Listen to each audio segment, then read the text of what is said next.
विनय पत्रिका का तीसरा पद अर्थ देखते हैं। हे हरि कस न हरहु भ्रम भारी, यद्यपि मृषा सत्य भासय, जब लग नहीं कृपा तुम्हारी। अर्थ अविद्यमान जानिय, संसृति नहीं जाई गोसाई। बिनु बांधे निज हठ सठ, परबस पर्यो कीर की नाई। तुलसीदास जी यहाँ पर यह बताते हैं कि यह जो हमारी जीवात्मा है ये माया में पड़ी हुई है, संसार को सच मान कर के दुख प्राप्त कर रही है। यदि हमें सच्चा सुख और शांति प्राप्त करना है तो हमें संसार का मोह छोड़ना होगा। इसी का वर्णन यहाँ तुलसीदास जी करते हुए कह रहे हैं कि हे हरि, हे ईश्वर, कस न हरहु, हरहु माने हर लेते, दूर कर देते, भ्रम भारी, मेरे भ्रम को। कि हे ईश्वर, आप मेरे इस भ्रम को क्यों नहीं दूर कर देते। यद्यपि मृषा, कि यद्यपि यह जो संसार है मृषा अर्थात मिथ्या है। मिथ्या मतलब झूठ।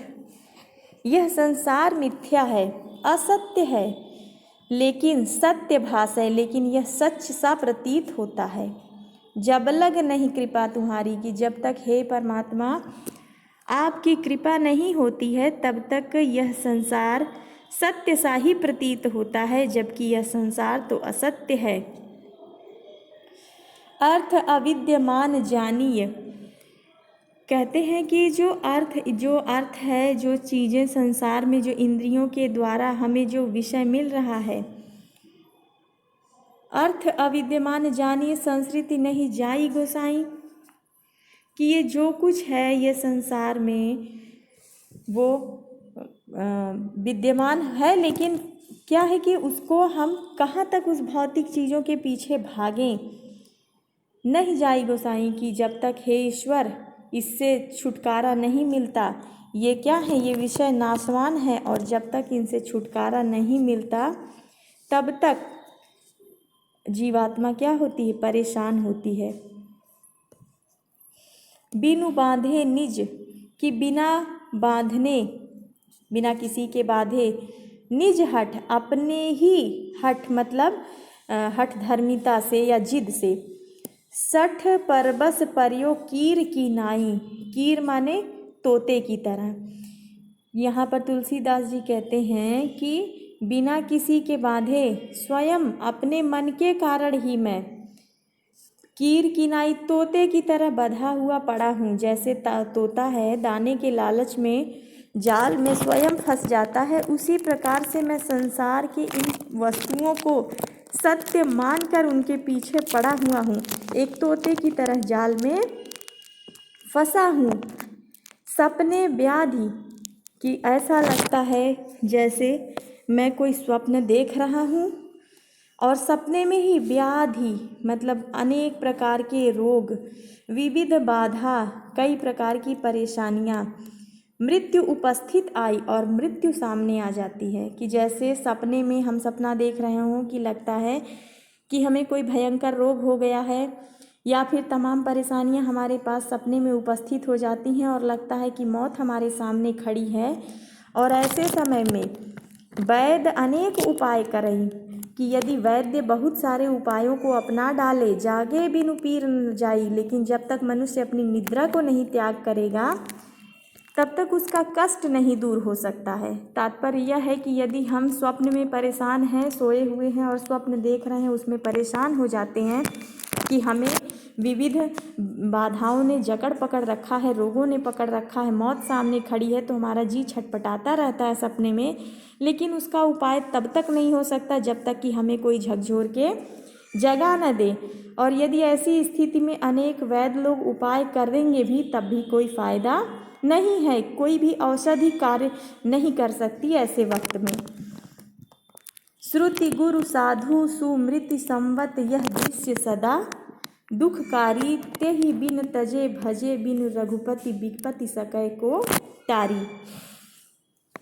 आगे तुलसीदास जी कहते हैं कि इसी प्रकार से लोग जो माया में पड़कर यातना भोग रहे हैं उन्हें दूर करने का उपाय यही है कि आत्मज्ञान मिले। श्रुति मतलब वेद, गुरु, साधु, संत, सुमृति और स्मृतियाँ सब क्या कहते हैं, यह दृश्य सदा दुखकारी। सब कहते आए कि यह जो दृश्य है, ये जो संसार है, जो दिखाई दे रहा है आँखों के सामने, ये दुख देने वाला ही है। ये भौतिक संसार सदैव दुखों से भरा है।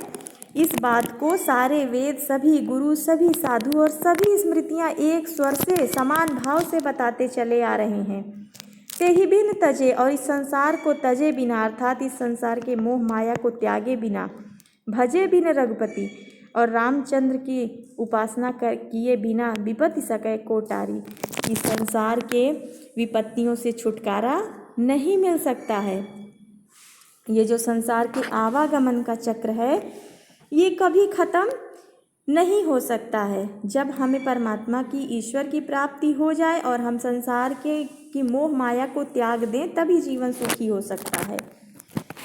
बहु उपाय संसार तरन कह, विमल गिरा श्रुति गावें। विमल गिरा श्रुति गावें।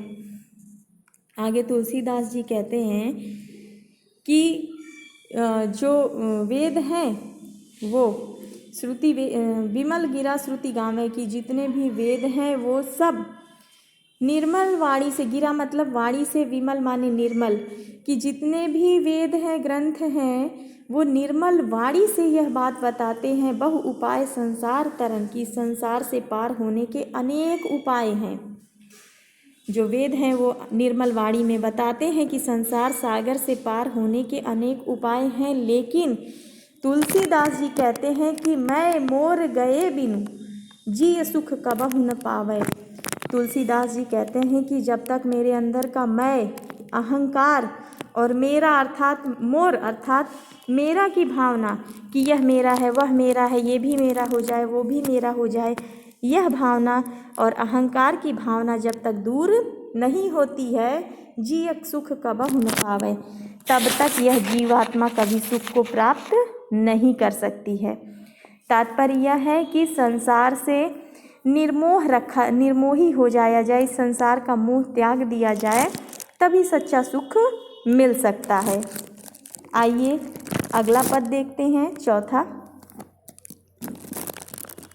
अब लौ नसानी अब न नसई हो, राम कृपा भव निशा सिरानी, जागे फिर न डसई हो, पायो नाम चारु चिंता मणि, उर कर ते न खसई हो, श्याम रूप सुचि रुचिर कसौटी, चित्त कंचन ही कसई हो। यहाँ पर गोस्वामी तुलसीदास जी ने अपना जो जीवन जी लिया है उसके प्रति पश्चाताप व्यक्त किया है कि मैंने जो जीवन जिया वो सही नहीं था। अब वो भावी जीवन में अच्छे पथ पर चलने का दृढ़ निश्चय करते हैं, क्योंकि अब उन्हें विवेक हो गया है, उन्हें सद्बुद्धि प्राप्ति हो गई है। कहते हैं गोस्वामी तुलसीदास जी कि अब लौ नसानी, कि अब तक तो मैंने अपनी बिगाड़ी, अब न नसई हूँ, लेकिन अब मैं अपना नहीं बिगाड़ूंगा, कि अब तक मैंने अपना बहुत कुछ बुरा किया, लेकिन अब मैं आगे कुछ नहीं करूँगा ऐसा बुरा, भविष्य में सचेत रहूँगा।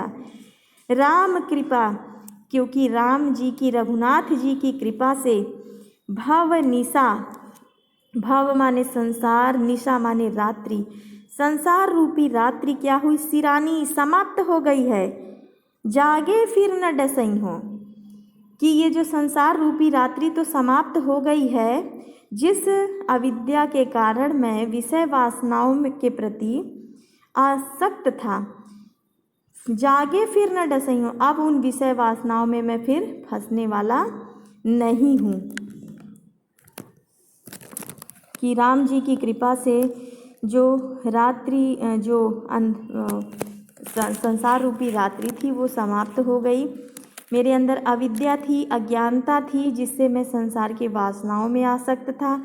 अब वो सब जो है समाप्त हो गई हैं, और अब दोबारा मैं अज्ञानता रूपी निद्रा के वशीभूत नहीं होऊंगा, जागे फिर न डसई, और फिर मैं इस माया से भी अपने आप को कटाऊंगा या डसाऊंगा नहीं। पायो नाम चारु चिंता मणि, चारु सुंदर, चिंतामणि माने चिंतामणि, कि मैंने नाम रूपी सुंदर चिंतामणि को प्राप्त कर लिया है। ये चिंतामणि कैसी है? समस्त चिंताओं को दूर करने वाली है। ये राम नाम रूपी श्रेष्ठ चिंतामणि मुझे प्राप्त हो गई है। उड़ कर हृदय रूपी हाथों से तेन खसइहो, उसे गिरने नहीं दूंगा। अब मैं अपने हृदय रूपी हाथ से इस चिंतामणि को गिरने नहीं दूंगा। श्याम रूप सुचि रुचिर कसौटी चित्त कंचन ही कसइहो। आगे कहते हैं तुलसीदास जी कि रघुनाथ जी का जो श्याम रूप, श्यामल और पवित्र रूप है, उसको क्या करूँगा? रुचिर सुंदर कसौटी बनाऊँगा। श्याम जो राम जी का श्यामल या सांवला शरीर है, उसको मैं कसौटी बनाऊँगा। चित्त और अपने हृदय को कंचन ही सोने की तरह कसई हो, उस पर कसूँगा कि राम जी जो है वो, उनका जो रूप है वो कसौटी है और मेरा हृदय सोना बन जाएगा और मैं अपने हृदय रूपी सोने को उस पर घिस कर उसकी परीक्षा करूँगा कि इस कसौटी पर मेरा मन कितना खरा उतरता है। पर बस जानी हंस्यों इन इंद्रिन निज बस हुए न हंसई हो, कि पर बस जानी हंस्यों, पर बस अर्थात दूसरे के वश में थी। कौन? इंद्रियां। हंस्यों और मनमानी करती थी, मेरी हंसाई कराती थी। कि पहले मेरा मन गुलाम था और इंद्रियां मनमानी करती थी, वो मुझे तरह तरह के नाच दिखाती थी, परंतु निज बस वह न हंसई हो, निज बस। लेकिन अब मैंने अपने मन को क्या कर लिया? निज बस, अपने बस में कर लिया है। हुए न हंसई हो, और अब मैं समाज में अपनी हंसी नहीं उड़वाऊंगा। अब अपनी हंसी का पात्र अपने आप को नहीं बनने दूंगा। मन मधुकर, ये जो मेरा मन है वो कैसा है? मधुकर, भ्रमर के समान। पनकर तुलसी रघुपति पद कमल बसई हो। पनकर, अब ये मैंने प्रण कर लिया है तुलसीदास जी ने, रघुपति पद कमल बसई हो, कि रामचंद्र जी के जो पद हैं वो कमल के समान हैं और उसी कमल रूपी चरणों में मैं अपने मन रूपी भौरे को बसाऊंगा। इसका मैं प्रण करता हूँ ताकि मेरा मन उड़ करके कहीं अन्यत्र न जाए।